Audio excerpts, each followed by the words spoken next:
Assalamu alaikum.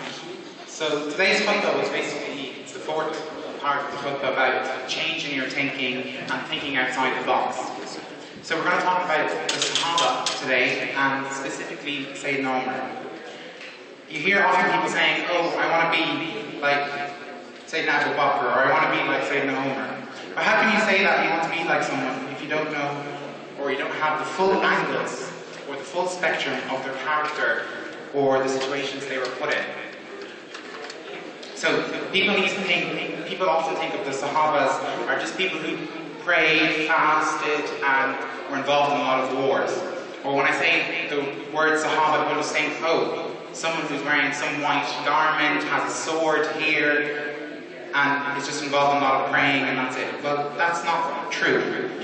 If you look, for example, today we're going to focus the spotlight on Sayyidina Umar, and people think of him as being an impulsive person, impatient, intolerant, and just a strong man with a sword.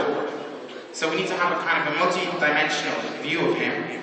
And it's the same way as during a football game, you have different angles of the camera, an oblique angle, a side angle, whichever, to have a proper understanding. So Sayyidina Umar actually had a huge emotional part to him, and that we'll focus on that in the next khutbah, inshallah.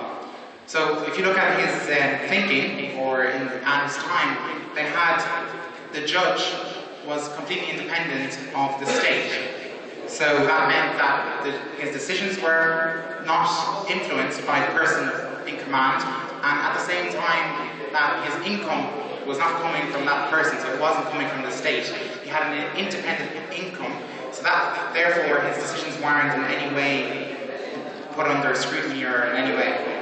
So basically, we're going to continue inshallah next khutbah, but to conclude, from summarize, that it's important to be an objective person with a multi-dimensional view, and to endeavour to be a successful at your study or your work, and that to be hand in hand or parallel with your relationship with God.